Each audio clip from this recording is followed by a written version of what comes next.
कहानी के स्टार्टिंग में हम एक बंदे को देखते हैं जो कि अपना घिसी पिटी लाइफ जी रहा होता है, लेकिन उससे क्या होता है कि एक दिन ट्रेन के सामने उसका एक्सीडेंट हो जाता है। एक्सीडेंट होने के बाद जब उसका पुनर्जन्म होता है तब उसका सारा का सारा मेमोरी उसके दिमाग में आ जाता है जो भी उसने पिछले जन्म में किया था। और ये कोई ऐसा वैसा वर्ल्ड नहीं होता है, यहाँ पर सारी चीजें मैजिक से ही होती है। और यहाँ पर हम देखते हैं उसके साथ कोई एक बूढ़ा आदमी रहता है जो उसको दादाजी कह के बुलाता है। ये बच्चा उसे जंगल में मिला था। जब वो इस मैजिकल वर्ल्ड में जिंदा हुआ फिर से, तब इसका मैजिकल पावर बहुत ही ज्यादा था आम आदमी के लोगों से। यहाँ देखते हैं वो अपने मैजिक से कुछ पंछियों को खाने के लिए पकड़ रहा होता है। वो अपने दादाजी के पास जा रहा होता है और अपने मन में सोच रहा होता है कि मेरे को पिछला जन्म का सब चीज याद है, लेकिन मैं कैसे मरा मेरे को बस वही याद नहीं है। हालांकि जब ये पिछले जन्म में से यहाँ पर रीइंकारनेट हुआ तब इसे घर पे हमला हुआ था डिमंस का, लेकिन तभी यही बूढ़े आदमी ने इसे बचाया था। और इसका नाम मेर्लिन वॉलफोर्ड होता है और तभी से लेके आज तक ये इसके साथ रहता है। और इसके माँ बाप भी मर चुके हैं पहले ही इस जन्म में। इस वर्ल्ड में छोटा होने के बावजूद बाकियों के मुकाबले में इसका ज्यादा मैजिक पावर होता है। तभी इसके दादाजी बोलते हैं कि चलो उस लकड़ी को मेरे को जला कर दिखाओ। तभी हम देखते हैं ये काफी ज्यादा आसानी से उसे जला कर दिखा देता है। वहाँ पर एक और बूढ़ी लेडी आती है जिसका नाम मेलिडा होता है। वो इस पे चिल्लाने लगती है, क्या तुमने फिर से ये सब खतरनाक काम शुरू कर दिया है? ये उसकी दादाजी की दोस्त होती है और मैंने इसका नाम तो बताया नहीं, इसका नाम शीन होता है। मेलिडा के साथ एक और आदमी होता है जिसका नाम होता है माइकल। इसके बाद हमें 2 साल बाद का सीन दिखाया जाता है जहाँ पर हम लोग देखते हैं कि इसके दादाजी और ये दोनों साथ में जंगल में आए हुए हैं। इसके दादाजी से बता रहे होते कि मैं यहाँ पर डीमन का शिकार करने आया हूँ और तुम उससे देखकर कुछ सीखना। यहाँ पर उसके दादाजी बताते हैं कि इस दुनिया में पूरी तरफ शक्तियाँ फैली हुई हैं जिसको कोई भी यूज कर सकता है, लेकिन जब उसको कोई कंट्रोल नहीं कर पाता तब वो एक डीमन बन जाता है। बहुत पहले एक इंसान डीमन बन गया था और उसने लगभग पूरे देश को ही खत्म कर दिया था, लेकिन उसके दादाजी ने सबको बचाया था। बात करते करते वो लोग पहाड़ की चोटी पे आ जाते हैं। तभी उसको एक नया शक्ति सिखाते हैं। वो बताते हैं कि जब तुम अपना नेचर एनर्जी अच्छे से कंट्रोल करना सीख जाओगे तब तुम सबको अपने आप ही महसूस करने लगोगे। तभी वो देखते हैं कि वो एक बार में ही उससे सीख जाता है देखकर और यूज भी करने लगता है। उसके दादाजी भी ये देख के बहुत ही ज्यादा शौक हो जाते हैं कि ये बाकी बच्चों से ज्यादा अलग है। तभी हम देखते हैं कि वो सारे जो जानवर होते हैं सबको महसूस कर रहा होता है, यहाँ तक कि जो मेलिदा होती है उसे भी महसूस कर रहा होता है, लेकिन तभी उसको एक खतरनाक सा प्रेजेंस फील होता है। तभी उसे एक डरावना एहसास होता है। उसके दादाजी बताते हैं कि वो एक डीमन है। लेकिन कह रहा होता है कि लोगों को चोट पहुंचाने से पहले हम लोगों को इस डीमन को खत्म करना होगा। तभी हम लोग देखते हैं वो लोग डीमन के पास पहुंच जाते हैं। उसके दादाजी उसे रोकते हैं, उससे पहले ही वो उस पर हमला कर देता है। वो अपने स्पीड और ताकत की बल पे उसे हरा देता है। उसके दादाजी भी शौक हो जाते हैं कि इतनी छोटी उम्र में कोई बंदा डीमन कैसे मार सकता है। रात होने के बाद वो लोग मेलिडा और माइकल को भी ये सब बात बता देते हैं। उन्हें भी विश्वास नहीं हो रहा था कि इतना छोटा बच्चा ये काम कैसे कर। वो लोग और भी ये बात कर रहे होते हैं कि वो बहुत ही ज्यादा तेजी से ये सब चीजें सीख जाता है, यहाँ तक कि वो माइकल के बराबर हो गया है। मेलिडा बोलती है कि ये भी हो सकता है कि वो किसी और वर्ल्ड से आया हो, इससे कोई फर्क नहीं पड़ता। वो मुझे अपना दादाजी मानता है और मैं उसे अपना पोता मानता हूँ। मुझे तो अपनी कानों पे विश्वास ही नहीं हो रहा है कि ये तुम बोल रहे हो जिसने एक समय पे बहुत ही ज्यादा तबाही मचाई है। अरे बस भी करो, वो सब पुरानी बातें हैं। हाँ, मैं भी तुम्हारी तरह उसे अपना पोता मानती हूँ और मैं भी उसे बहुत ही ज्यादा प्यार करती हूँ।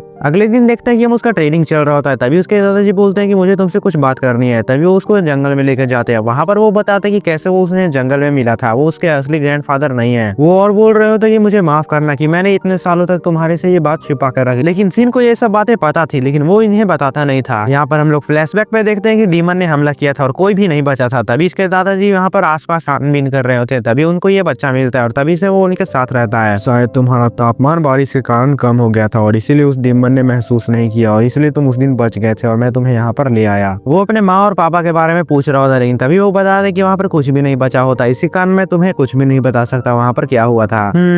वो मेरे माता पिता होंगे लेकिन वो मुझे याद नहीं, लेकिन मुझे चिंता करने की कोई भी जरूरत नहीं है। मेरे पास तो अपने दादाजी है ना, और दादी मेलिडा और मिस्टर माइकल भी हैं, इसीलिए मुझे नहीं लगता कि मैं कभी अकेला हूँ। दादाजी ये सब सुन के वो बहुत ही ज्यादा इमोशनल हो जाते हैं। इसलिए दादाजी शुक्रिया, आपने मुझे अपना बनाया और मुझे अपने साथ रखा। वो ये सब बातें सुन के वहाँ पर फूट फूट के रोने लगते हैं भाई, इतना कि भाई नाक से भी पानी निकल रहा होता है। फिर से यहाँ पर टाइम स्किप होता है। फिर हम लोगों को 5 साल बाद दिखाया जाता है। यहाँ से असली कहानी शुरू होता है। उसके घर कुछ गेस्ट आए हुए होते हैं और ये अब 15 साल का हो चुका है। यहाँ पर हम डीसीएम नाम के आदमी को देखते हैं जिसको वो अंकल दिस बोलता है। वो बोल रहा होता है कि चलो सीन का 15 साल पूरा हो गया इसलिए हम लोग सब पार्टी करते हैं। वहाँ पर देखते हैं कि सभी लोग एक साथ मिलकर खाना और पार्टी कर रहे होते हैं। तभी दिस उससे पूछता है कि सुनो सीन, तुम आगे जाके क्या करने वाले हो? क्या तुम्हारा कुछ प्लान है? अब तुम पूरी तरीके से जवान हो चुके हो तो क्या तुम ऐसा कुछ करना चाहते हो जो तुम्हें पसंद हो? देखा जाए तो मैं जंगल के बाहर कभी गया ही नहीं हूँ, इसलिए मैं सोच रहा था कि आसपास के शहरों में जाकर घूमूं। और इसके बाद हम लोग 2 लोगों को और देखते हैं। ये जो लड़की होती है इसका नाम क्रिस्टियन हाइडेन होता है और इस लड़के का नाम होता है साइफ्रीड मार्क्यूस। ये देखने के बाद कि तुम सर माइकल से लड़ना सीखे हो, तुम्हें रॉयल ऑर्डर में शामिल होना चाहिए या तुम डीमन हंटर बन सकते हो, है ना? फिर वो पूछता है कि डीमन हंटर क्या होता है। यहाँ पर एक और आदमी को देखते हैं जिसका नाम टॉम होता है। वो एक व्यापारी है। वो ऐसी जगह है जिसे डीमन हंटर सोसाइटी कहा जाता है। वो डीमंस का शिकार करके इनाम पाते हैं। मार्क्यूस उसे बोलता है कि तुम चीजों के ऊपर जादू करके मैजिक गियर का डीलर बन सकते हो और तुम इतना खूबसूरत हो कि सारी लड़कियां तुम पे मरने ही लगेंगी। हेड ने वो सुनती है और बोलती कि तुम्हारी सोच ही ऐसी है। फिर ये लोग दोनों का टकरार शुरू हो जाता है। सही कहा, मैं बड़ा हो गया हूँ तो मुझे पैसे कमाने पड़ेंगे और उसका इस्तेमाल करना सीखना होगा। तुम्हारा मतलब शीन तुम इससे पहले शॉपिंग नहीं किए हो? सभी लोग शौक हो जाते हैं। तभी इसके दादाजी बताते हैं कि मैं इससे आसान काम करना नहीं सिखाया आज तक। उसके बाद सभी लोग पोर्टल से एक जगह पे आ जाते हैं जहाँ पर सबको दिखा रहे थे उसके दादाजी की सीन अब क्या कर सकता है इतना बड़ा होने के बाद। इसने तो दुनिया के नियम को ही बदल दिया। मैं चौंक गई हूँ कि तुम इस तरह के मैजिक यूज कर सकते हो। उसके दादाजी बताते हैं कि ऐसा करना बहुत ही ज्यादा खतरनाक होगा, इसलिए सब कोई बच के रहना। तभी वो बोलती है कि खतरनाक, तुम्हारा क्या मतलब है? उसके दादाजी बोलते हैं कि ठीक है तो तुम लोग कोई चौंकना मत, लेकिन ये लोग हल्के में ले रहे थे। सीन एक बहुत ही ज्यादा खतरनाक मैजिक यूज करता है जहाँ पर हम लोग देखते हैं कि वो अपने बॉडी के सामने एक छोटा सा गोला लाता है। उसके बाद वो लोग सब देख के एकदम चौंक जाते हैं कि ये है क्या। उसके बाद वो सबको फोकस करके एक जगह पे मारता है जहाँ पर इतना ज्यादा ब्लास्ट होता है कि ये लोग देखकर एकदम शॉक हो जाते हैं कि कोई बच्चा इतना छोटा उम्र में इतना बड़ा मैजिक कैसे कर सकता है। मेरलिन, ये क्या है? तुमने इस बच्चे को सावधानी बरतना क्यों नहीं सिखाया? मैं खुद को रोक नहीं सकता था, मैं बस देखना चाहता था क्या कर सकता है। दादी शांत हो जाओ, आपके लिए गुस्सा हानिकारक है। छिलके तू चुप हो जा। दूसरी तरफ हम लोग देखते हैं कि दिस जो है वो कह रहा होता है कि हम इसको बाहर नहीं जाने दे सकते, क्योंकि अगर वो बाहर जाएगा इतने खतरनाक मैजिक और टेलीपोर्टेशन के साथ तो हमें दिक्कत हो सकती है। साथ ही लड़ने की कला जो माइकल से सीखी है, इसके कारण बाकी सभी देश पूरी ताकत लगा के सीन के पीछे पड़ जाएंगे। हाँ, इसी वजह से लड़ाइयाँ भी छिड़ सकती हैं। क्या ताकतवर होना इतना बुरा है? मास्टर मेरलिन, सीन की काबिलियत के कारण शक्तियों का संतुलन बिगड़ सकता है। साथ ही इस जंगल के बाहर न जाने वो कैसी हरकतें करेगा गवार के जैसा। अगर इसी तरह समाज में जाएगा तो बहुत ही बड़ी मुश्किल खड़ी हो सकती है। आपको तो पता ही होगा कि नेशन अपनी शक्तियाँ कैसे बढ़ा रही है। उसके दादाजी भी इस बात पे सहमत होते हैं, लेकिन तभी दिस बोलता है कि मेरे पास एक सुझाव है। वो बताता है कि क्या होगा अगर हम लोग इसको मैजिक एकेडमी में भर्ती कर दें। क्या तुम सीन को अपने देश में रखना चाहते हो? भरोसा करो, मैं सीन को कभी सेना में इस्तेमाल नहीं होने दूंगा। वैसे भी मैं उसको अपना भतीजा मानता हूँ। मैं नहीं चाहता कि ये हमारे देश के झगड़ों में पड़े। सीन पूछता है कि मैजिक एकेडमी क्या होता है। तभी वो बताता है कि सारी राजधानी की जो मैजिक स्कूल्स होती हैं स्टूडेंट्स के लिए एक शिक्षा संस्था खोली हुई है। वो जो मिडिल स्कूल में मैजिक में माहिर हो जाते हैं वो आगे जाके उसी में पढ़ते हैं। हाँ बिल्कुल, तुम क्या कहते हो शिन? तुम्हें नहीं लगता कि अच्छा मौका है तुम्हारे लिए दोस्त बनाने का? सच में अच्छा लग रहा है, मैं स्कूल जाना चाहूंगा। ठीक है, तो मैं इसके बारे में जाकर कल बात करता हूँ। क्लासेस एंट्रेंस एग्जाम के हिसाब से होती है तो तुम उसे दे सकते हो। मेरे देश की मैजिक एकेडमी में अमीर लोग का दबाव नहीं है, ये पूरी तरीके से काबिलियत पे आधारित है। मैं किसी को भेदभाव नहीं करने देता। मेरा देश? आप हो कौन अंकल? देश? अरे हाँ, मुझे नहीं लगता मैंने तुम्हें कभी बताया है। मेरा नाम है दिशियम वॉन एल्सिड, मैं एल्सिड देश का राजा हूँ। क्या आप एक किंग हो? तो फिर बड़े भाई सिग और बड़ी बहन क्रिश, आप लोग दोनों क्या हो? कोई कंफ्यूज मत होना, ये इनका शॉर्ट नाम है, सिग और क्रिश। मैं रॉयल गार्ड की आदेश पर महाराज की रक्षा करती हूँ और मैं कोर्ट मैजिक का जादूगर हूँ। मैं भी यहाँ महाराज की रक्षा करता हूँ। अरे वो सब तो ठीक है, लेकिन आप कैसे हो सकते हो? आप पे तो मुझे विश्वास ही नहीं हो रहा। अबे जवान संभाल के बात कर, समझा? सीन में लोगों पहचानने की काबिलियत है। उसके बाद ये लोग दोनों भी शुरू हो जाते हैं।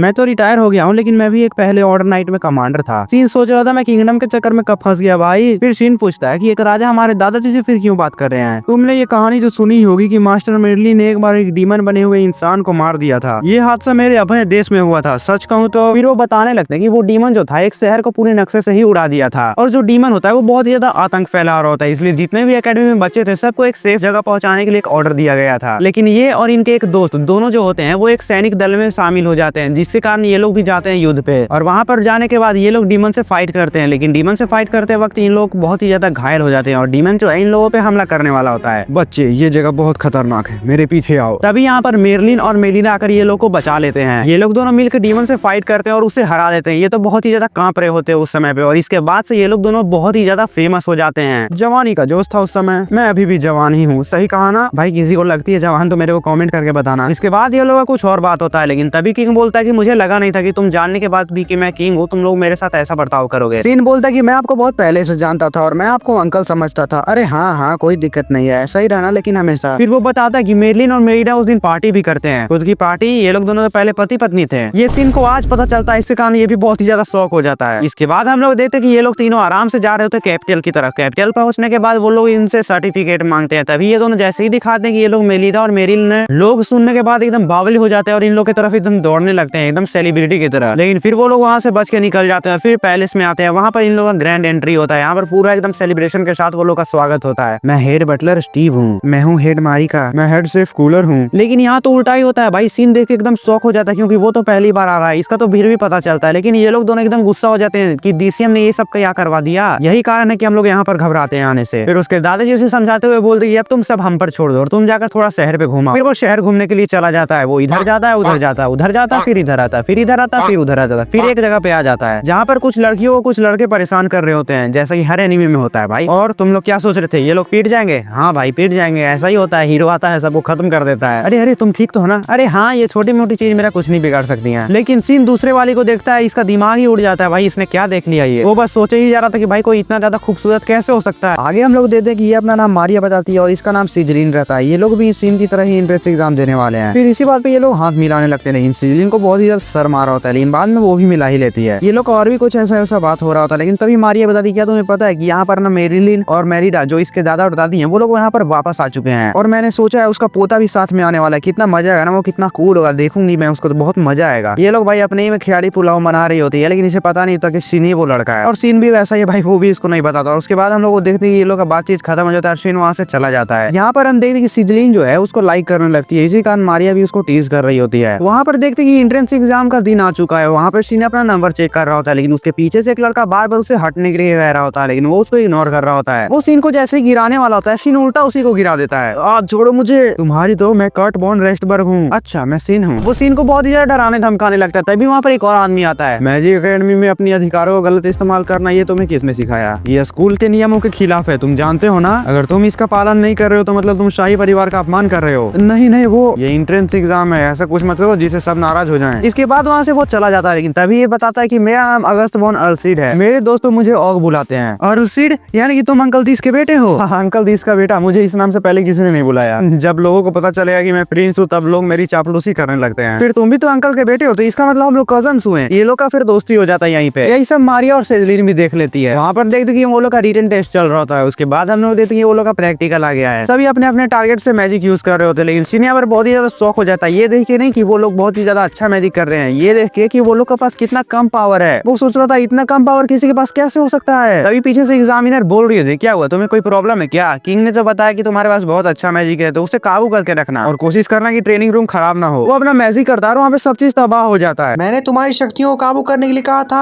हाँ, लेकिन मैंने अपनी पूरी ताकत इस्तेमाल नहीं की। अब क्या? फिर ठीक है। रिजल्ट आता है और वहाँ पर ऑग और सीन दोनों पास हो गए थे। इसके बाद वो ऑग के साथ किताब और यूनिफॉर्म लेने आया होता है। ओ तो तुम हो सीन वॉलफर्ड, तुम तो इस साल के टॉपर हो ना, तो तुम्हें तो अब एक अच्छी सी स्पीच देनी पड़ेगी एंट्रेंस सेरेमनी में। क्या एक स्पीच? अरे नहीं नहीं, यहाँ पर तो खुद प्रिंस है, इसको देने दीजिए ना। क्या तुम ये क्या कह रहे हो मिस्टर टॉपर? इस मैजिक एकेडमी में हर साल टॉपर एक स्पीच देते हैं। ये प्रथा एकेडमी के निर्माण से ही चली आ रही है, इस प्रथा को हम लोग तोड़ नहीं सकते, ये तुम्हारी काबिलियत का इनाम है। इनके पास और कोई ऑप्शन नहीं होता है, फिर वो लोग वहाँ से चले जाते हैं। दूसरी तरफ हम इस बंदे को देखते हैं जो कि बहुत ही ज्यादा जल रहा होता है सीन से, क्योंकि वो पहली बार में ही आया और टॉप कर गया और वो उससे बदला लेने की सोच रहा होता है। दूसरी तरफ हम लोग सीन को देखते हैं जो कि अपने स्कूल के यूनिफॉर्म पे मैजिक कर रहा होता है। दूसरे दिन सीन अपने स्कूल जा रहा होता है, लेकिन उसके दादा और दादी जी बोलते हैं कि अपने मैजिक यूनिफॉर्म के बारे में किसी को मत बताना, लेकिन सभी उन लोगों को देख लेते हैं और बहुत ही ज्यादा तेजी से उसके तरफ आने लगते हैं और सीन का तो कोई इज्जत ही नहीं होता भाई ये लोग के सामने। दूसरी तरफ हम लोग देखते हैं ऑग सीन से कह रहा होता है, क्या तुम नर्वस हो रही हो क्या, जो वहाँ पर बहुत सारे बड़े बड़े लोग आने वाले स्पीच देखने के लिए? हाँ हाँ, तुम भी बदला निकाल लो टॉपर होने का। कुछ समय बाद फिर एंट्रेंस सेरेमनी का टाइम हो जाता है। इस साल के एंट्रेंस एग्जाम के टॉपर है सीन वॉलफर्ड। वॉलफर्ड? बिल्कुल, सीन वॉलफर्ड, हीरोज का पोता। सीन वहाँ पर एक अच्छा सा स्पीच देता है और ये उससे जल ही रहा होता है भाई। एंट्रेंस सेरेमनी के बाद उन लोगों का क्लास स्टार्ट होता है, जहाँ पर हम लोग उसके टीचर मार्कस को देखते हैं। क्लास खत्म होने के बाद मारिया उसे बुलाती है और सिजलिन से मिलाती है। वो बता रही होती है कि उसको कुछ दिनों से कोई लड़का बहुत ही ज्यादा परेशान कर रहा होता है। वो एक अधिकारी का बेटा है, इसलिए वो बहुत ही ज्यादा अपने पावर का फायदा उठा रहा होता है। वो बहुत ही ज्यादा डरी हुई होती है, लेकिन तभी पीछे से कट आता है और वो चिल्लाने लगता है, हे सिजलिन क्या कर रही हो वहाँ? और सिजलिन बताती कि ये वही है। सिजलिन बहुत ही ज्यादा डर जाती है, लेकिन सीन बोलता है कि तुम चिंता मत करो, मैं तुम्हारे साथ हूँ। कट सिजलिन को बहुत ही ज्यादा धमकी देने लगता है उल्टी सीधी बात कह के। सीन को ये सब देखा नहीं जाता, वो उसे मारने ही वाला होता है, लेकिन तभी वहाँ पर ऑगस्ट आ जाता है। अपने डैड के पावर का इस्तेमाल करके तुम दूसरों पे दबाव बना रहे हो, तुम्हें शर्म आनी चाहिए। मैंने तुम्हें पिछली बार भी समझाया था, शायद मुझे तुम्हारी डैड से बात करनी होगी। नहीं ऐसा नहीं है, अफवाह हो जाओ। ऐसा लग रहा था कि चीजें बिगड़ने वाली थी, मैं तो तुम्हें बहुत देर से ही देख रहा था कि तुम क्या करोगे। क्या चाहे जो भी हो, वो बहुत ही ज्यादा कूल था जैसे तुमने बचाया। फिर वहाँ पर दोनों ही शर्मा जाते हैं। फिर सीन बताता है कि वो लड़का मुझे कुछ ठीक नहीं लग रहा था, इसलिए तुम लोगों को सावधान रहने की जरूरत है, इसलिए तुम लोग क्या मेरे साथ मेरे घर आओगे? इसको सुन के मारी तो बहुत ही ज्यादा खुश हो जाती है, क्योंकि वहाँ पर दो हीरोज जो थे। ठीक है, फिर मैं भी आऊंगा, मेरे पापा भी वहीं पर होंगे, हम प्रिंस के बॉडीगार्ड से हम भी साथ चलेंगे। लड़के का नाम जूलियस और इस लड़की का नाम थॉर होता है। सीन अपने घर आता है और अपने दादा और दादी जी को सारी बातें बता देता है। यूनिफॉर्म के ऊपर जादू करना ये बहुत ही ज्यादा नाजुक मामला है। सीन तुम्हें प्रोटेक्ट करना चाहता है, क्या तुम इसके लायक भी हो? क्या तुम्हें पता है कि ये मैजिक करने के बाद तुम्हारा ड्रेस क्या बन जाएगा? नेशनल ट्रेजर ग्रेड बन जाएगा। मैजिक करने के बाद वो बहुत ही ज्यादा रेयर चीज बन जाएगा और इसका कीमत बहुत ही ज्यादा होता है। उसके बाद उसकी दादी जी उसे बहुत ही ज्यादा उल्टा सीधा बोलने लगती है। तभी शिजलिन कहती है मुझे माफ करना, मैं शीन के भोलेपन का फायदा उठा रही थी,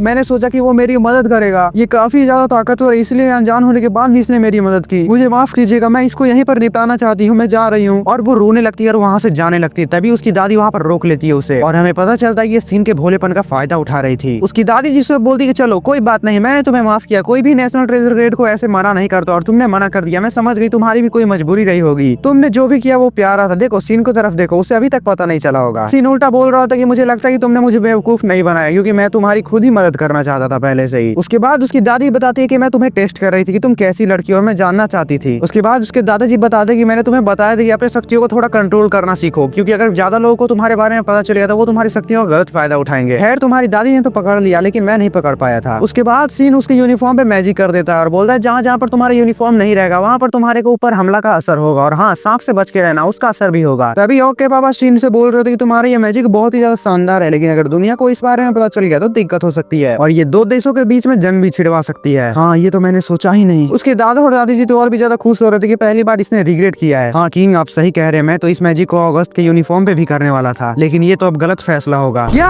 अब मेरा मतलब हम लोग तो गलत लोग नहीं ना, तो हम लोग तो इस्तेमाल कर ही सकते हैं ना एक दो बार। इसके बाद शीन अपने सारे दोस्तों के यूनिफॉर्म के ऊपर मैजिक कर देता है और एक पोर्टल खोलता है और वो लोग एक जगह पर लेकर जाता है। सभी लोग पूछते कि ये हम लोग कहाँ पर आ गए, तभी वो बताते कि मैं और दादा और दादी जी यहीं पर आ करते थे। वो लोग को विश्वास नहीं हो रहा था कि इतना दूर तक ये लोग कैसे एक सेकंड में ही आ गए। फिर वो अपने पावर के बारे में बताता है कि जहाँ पर मैं पहले जा चुका हूँ बस मैं वहीं पर दोबारा जा सकता हूँ। अरे मेरा सर दर्द हो रहा है। दूसरा दिन होता है, हम लोग यहाँ पर शीन और सेजिला को देख रहे होते हैं लेकिन दोनों का अलग ही चल रहा होता है और माजी इन लोग दोनों के बीच में फंस चुकी थी। ये तीनों एक साथ स्कूल जाते हैं लेकिन अगस्त वहाँ भी नहीं रुकता, ये लोग को फिर से टीज कर रहा था, ओए ओए तुम लोग फिर से तीनों एक साथ।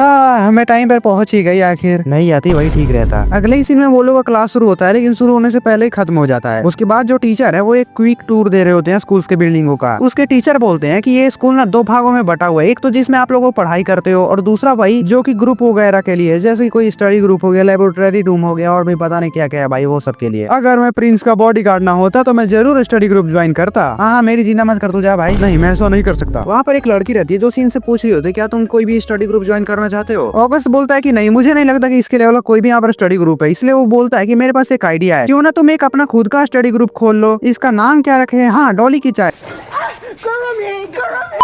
ऐसे ही वो उसको परेशान करने लगते हैं और सारे के सारे जितने भी क्लास के लोग होते हैं उसी के ग्रुप में चले जाते हैं। लेकिन उसने तो खोला ही नहीं है, वो खुद परेशान है भाई। एक ग्रुप बनाने के लिए कम से कम 5 से 6 मेंबर लगते हैं। उसके बाद तुम लोगों को एक रिक्वेस्ट भरना पड़ता है ग्रुप तैयार के लिए। अगर तुम सच में बनाना चाहते हो मैं तुम्हारा एडवाइसर बनूंगा। वो लोग और भी ज्यादा नाम डिसाइड कर रहे होते लेकिन उन लोगों को ढंग का नाम मिल ही नहीं रहा होता है। दूसरी तरफ हम लोग किंग को देखते हैं जो की अपने मंत्रियों से बात कर रहे होते कि डीमंस आज के जमाने में बहुत ज्यादा धीरे धीरे बढ़ रहे हैं और जल्द से जल्द कुछ नहीं किया गया तो ये पूरा शहर तबाह हो जाएगा। इसका नाम रहता है डोमिनिक गेस्टर। वो बताता है कि मुझे लगता है कि डीमंस बन नहीं रहे, उन्हें बनाया जा रहा है, कोई आदमी है जो ऐसा कर रहा है, कोई आर्टिफिशियल तरीके से इन्हें बना रहा है। तभी किंग बोलते कि डीमन हंटर सोसाइटी जो है उसको जांच करने के लिए जल्द से जल्द कहो। दूसरी तरफ हम लोग कट के फादर को देखते हैं जो कि बोल रहे होते कि तुम मेरे पावर का गलत फायदा उठा रहे हो, लेकिन कट उनकी बात को नजरअंदाज करते हुए बोल रहे होते कि वो लोग कॉमनर है और हम लोग कुछ खास लोग हैं, उन लोगों का हम लोगों के साथ आम बर्ताव करना ये गलत है। ऊपर से जो वो प्रिंस है वो उन लोगों की मदद कर रहा, मैं नहीं सह सकता। अभी उसके पापा एक थप्पड़ मार देते, वो नीचे गिर जाता लेकिन फिर भी वो नहीं रुकता और बोल रहा होता ये सब उसी की गलती है, वो जब से आया तभी ये सब हो रहा है। उसके बाद कुछ आदमी आते हैं और उन्हीं के साथ वो लोग को भेज देते हैं। यही सब बात सी और उनको दोस्तों को भी पता चलता है। वो उससे पूछता है क्या ये इसका बर्ताव हमेशा से ही ऐसा था क्या। तभी वहाँ पर एक लड़की होती है, वो बोलती है कि मिस्टर स्कॉटम के लैब में जब से वो गया है तब से ऐसा बर्ताव करने लगा है। अगस्त बताता है कि मिडिल स्कूल के 3rd ईयर में उसे एक टीचर के रूप में इस स्कूल में भेजा गया था। इस देश से निकालने के बाद उसने मैजिक में थोड़े बहुत माहिर लोगों को अपने लेबोरेटरी पे बुलाता रहता था। हमें उस पर थोड़ा शक होता था इसलिए हम लोग वहाँ पर नहीं जाते थे। वो शायद से अंधा भी है, उसने अपने आंखों को ढक रखा है। वो शायद कोई खास मैजिक इस्तेमाल करता होगा जिससे वो बिना मैजिक के भी चीजों को महसूस कर सकता है। उसके बाद हम एक लड़की को देखते हैं जो कि बोल रही थी पता नहीं उसके साथ क्या हो गया, मेरा बेटा कुछ खा नहीं रहा है और वो बहुत ही ज्यादा उसका हालत खराब हो गया है। तभी वो एक आदमी रहता है, वो बोल रहा था कि उसने मेरे को अपना टीचर माना इसलिए मैं उससे जाकर बात करता हूँ। ये और कोई नहीं स्कॉटम ही होता है और वो जिस बच्चे से मिलने जाता है वो और कोई नहीं कट होता है। वो उसके पास जाता है और उसे मैनिपुलेट करने लगता है और बोलता है कि तुम एक स्पेशल आदमी हो, बाकी सब जो है वो बस तुमसे जलते रहते हैं, इसलिए मेरी पावर लोड सबको खत्म कर दो और उसको एक पावर देता है जिससे उसका आंख लाल हो जाता है। फिर उसके बाद वो वहाँ से चला जाता है। दूसरी तरफ लोग शीन को देखते हैं जो इन लोगों से पूछ रहा होता है क्या तुम लोगों ने कभी डीमन का शिकार किया है। डीमन का पावर बहुत ज्यादा भयानक होता है, घिनौना होता है और साधारण नहीं होता है और आम आदमी लोगों में भी ये एहसास होता है। तुम तो उन्हें पहचान सकते हो ना। वो लोग इससे पूछते हैं क्या तुमने इससे पहले डीमन का शिकार किया। तभी वो बोलता है हाँ। ये लोग चौंक जाते हैं और वो पूछते हैं कि तुम्हारा साल कितना था उस समय। तब वो बताता है 10। तब तो ये और भी ज्यादा शौक हो जाते हैं। वो 3 मीटर लंबा था, मैंने उसका सर काट दिया था बस। उसके बाद सभी लोग वहाँ से जा रहे होते हैं, लेकिन तभी शीन को एक अजीब सा एहसास होता है। सीन देखता है कि वहाँ पर कर्ट खड़ा हुआ है और वो एकदम से हमला कर देता है ये लोग के ऊपर। सीन जो है वो सबको प्रोटेक्ट करने के लिए अपना मैजिक से उन लोगों को बचाता है। उसका हाथ जल जाता है लेकिन वो अपना हील मैजिक से उसे हील कर लेता है। इसने तो हमें जान मारने की कोशिश की है, हम इसको नजरअंदाज नहीं कर सकते। इन सबको समझाते हुए बोलता है कि तुम लोग यहाँ से चले जाओ, ये डीमन बन चुका है, इससे मैं लड़ूंगा। अगस्त तो शुरू में नहीं जा रहा होता है लेकिन फिर भी उसे मजबूरन जाना ही पड़ता है। अगस्त उन लोग से बोल रहा था कि तुम लोग जाकर जल्दी से टीचर को इन्फॉर्म करो। कर्ट एकदम से अपना पावर बढ़ाता है और सीन की तरफ हमला कर देता है। सीन भी अपने मैजिक से उसे रोकने की कोशिश कर रहा होता है और वो डीमन बनने के बाद ही बहुत ही ज्यादा चिल्ला रहा होता है। लेकिन सीन को समझ में नहीं आ रहा होता कि ये डीमन बनने के बाद भी कैसे चिल्ला सकता है। मेरे दादाजी ने तो बताया था कोई भी ऐसे बात नहीं कर सकता डीमन बनने के बाद। और वो तो वोल्फोर्ड